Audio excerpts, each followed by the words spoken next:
ರಾಜಕೀಯ ಜೋರಾಗ್ತಾ ಇದೆ. ಇದೀಗ ರಾಜಕೀಯ ಕೇಂದ್ರ ಬಿಂದುವಾಗಿದೆ ರೇಣುಕಾಸ್ವಾಮಿ ಅವರ ಮನೆ. ರಾಜಕೀಯ ಘಟಾನುಘಟಿ ನಾಯಕರು ಭೇಟಿಯನ್ನ ಕೊಡ್ತಾ ಇದ್ದಾರೆ ರೇಣುಕಾ ನಿವಾಸಕ್ಕೆ. ರೇಣುಕಾ ಕುಟುಂಬಕ್ಕೆ BY ವಿಜಯೇಂದ್ರ ಸಾಂತ್ವನವನ್ನ ಹೇಳಲಿಕ್ಕೆ ಹೋಗ್ತಾ ಇದ್ದಾರೆ. MLC KS ನವೀನ್, ಮಾಜಿ ಶಾಸಕ GH ತಿಪ್ಪಾರೆಡ್ಡಿ ಈಗಾಗಲೇ ಭೇಟಿಯನ್ನ ಕೊಟ್ಟಿದ್ದಾರೆ. ಇದಕ್ಕೂ ಮುನ್ನ ಉಸ್ತುವಾರಿ ಸಚಿವ ಸುಧಾಕರ್ ಕೂಡ ಭೇಟಿಯನ್ನ ಕೊಟ್ಟಿದ್ರು. ಇವತ್ತು ರೇಣುಕಾ ನಿವಾಸಕ್ಕೆ ಘಟಾನುಘಟಿ ನಾಯಕರು ಭೇಟಿಯನ್ನ ಕೊಟ್ಟಿದ್ದಾರೆ. ಒಂದು ಕಡೆ ರಾಜಕೀಯ ಕೇಂದ್ರ ಬಿಂದುವಾಗಿದೆ ರೇಣುಕಾ ನಿವಾಸ. ಸಾವಿನಲ್ಲೂ ಕೂಡ ರಾಜಕೀಯವನ್ನ ಮಾಡಲಾಗುತ್ತೆ ನೋಡಿ, ಪದೇ ಪದೇ ಅದನ್ನ ಪ್ರೂವ್ ಮಾಡ್ಕೊಳ್ತಾ ಇದ್ದಾರೆ ರಾಜಕೀಯ ನಾಯಕರು. ರೇಣುಕಾ ಸ್ವಾಮಿ ಸಾವಿನಲ್ಲೂ ಇದೀಗ ರಾಜಕೀಯ ದೊಂಬರಾಟ ಮುಂದುವರೆದಿದೆ. ರೇಣುಕಾ ನಿವಾಸಕ್ಕೆ ರಾಜಕೀಯ ನಾಯಕರು ಭೇಟಿ ಕೊಟ್ಟು ಸಾಂತ್ವನ ಹೇಳುವ ಕೆಲಸವನ್ನ ಕೂಡ ಮಾಡ್ತಾ ಇದ್ದಾರೆ. ಈಗಾಗಲೇ ಸ್ಥಳಕ್ಕೆ BY ವಿಜಯೇಂದ್ರ ಭೇಟಿಯನ್ನ ಕೂಡ ಕೊಟ್ಟು ಕುಟುಂಬಸ್ಥರಿಗೆ ಸಾಂತ್ವನ ಹೇಳುವಂತಹ ಕೆಲಸವನ್ನ ಮಾಡಿದ್ದಾರೆ. ಅದೇ ರೀತಿಯಾಗಿ ಇವತ್ತು ಪರಮೇಶ್ವರ್ ಅವರು ಕೂಡ ಭೇಟಿಯನ್ನ ಕೊಡ್ಲಿಕ್ಕಿದ್ದಾರೆ.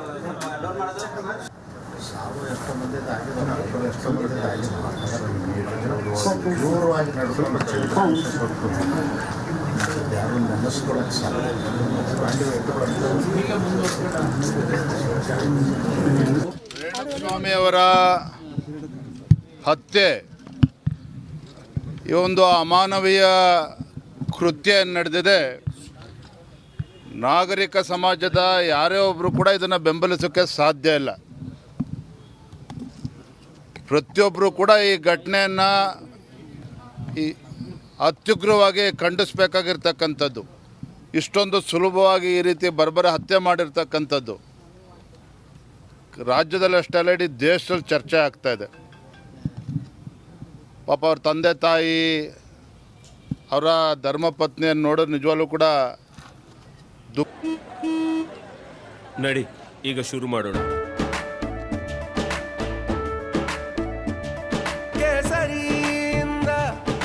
ಮನೋಲ್ಲಾಸ ಮನಸ್ಸು ಮತ್ತೇರಿ ಕುಣಿದಾಡಿದೆ ನೋಡು, ಮನಸ್ಸು ಮತ್ತೇರಿ ಕುಣಿದಾಡಿದೆ ನೋಡು. ಕ್ಷಣ ಕ್ಷಣವೂ ಆಚರಿಸಿ ಕೇಸರಿ ಹಬ್ಬ. ವಿಮಲ್ ಬಾಯಲ್ಲಿ ಹೇಳಿ ಕೇಸರಿ. ದುಃಖ ಆಗ್ತದೆ. ಯಾವ ರೀತಿ ಅವರಿಗೆ ಧೈರ್ಯ ಹೇಳಬೇಕು, ಅವ್ರಿಗೆ ಸಾಂತ್ವನ ಹೇಳಬೇಕು ಅನ್ನೋದು ಕೂಡ ನಮಗೂ ಕೂಡ ಅರ್ಥ ಆಗೋದಿಲ್ಲ.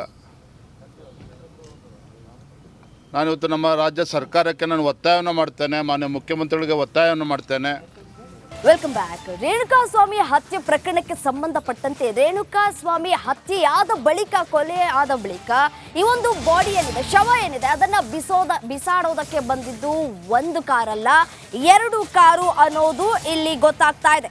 ಒಂದು ಕಾರಲ್ಲಿ ಶವ, ಇನ್ನೊಂದು ಕಾರಲ್ಲಿ ಫಾಲೋ ಮಾಡ್ಕೊಂಡು ಬರಲಾಗಿದೆ. ಮೊದಲ ಕಾರಲ್ಲಿ ರಾಘು, ಶಿವಮೂರ್ತಿ, ನಿಖಿಲ್, ಕಾರ್ತಿಕ್ ಇದ್ರು ಅನ್ನೋದು ಗೊತ್ತಾಗ್ತಾ ಇದೆ. 2ನೇ ಕಾರಲ್ಲಿ ಪ್ರದೂಷ್ ಅಂಡ್ ಟೀಮ್, ಒಟ್ಟು 8 ಜನರು ಶವ ಬಿಸಾಡುವುದಕ್ಕೆ ಹೋಗಿದ್ರು. ಕೊಲೆಯಾದಾಗ ಇದ್ದದ್ದು ರಾಘವೇಂದ್ರ ಮಾತ್ರ ಅನ್ನೋದು ತನಿಖೆಯ ಸಂದರ್ಭದಲ್ಲಿ ಗೊತ್ತಾಗ್ತಾ ಇದೆ.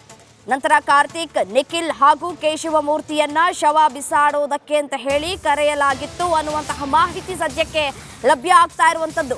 ರೇಣುಕಾಸ್ವಾಮಿ ಹತ್ಯೆ ಪ್ರಕರಣದಲ್ಲಿ ಇದೀಗ ಮತ್ತೊಂದು ಟ್ವಿಸ್ಟ್ ಸಿಗ್ತಾ ಇದೆ. ಅಂದ್ರೆ ಆತನ ಶವ ಬಿಸಾಗೋದಕ್ಕೆ ಅಂತ ಹೇಳಿ ಒಂದು ಕಾರಲ್ಲಿ ಬಂದಿಲ್ಲ, 2 ಕಾರನ್ನ ಇಲ್ಲಿ ಬಳಕೆ ಮಾಡಿಕೊಳ್ಳಲಾಗ್ತಾ ಇದೆ. ತನಿಖೆಯಲ್ಲಿ ಸ್ಫೋಟಕ ಮಾಹಿತಿಗಳು ರಿವೀಲ್ ಆಗ್ತಾ ಇದೆ. ಒಂದು ಕಾರಲ್ಲಿ ಶವ, ಇನ್ನೊಂದು ಕಾರಲ್ಲಿ ಫಾಲೋ ಮಾಡ್ಕೊಂಡು ಬರಲಾಗಿದೆ.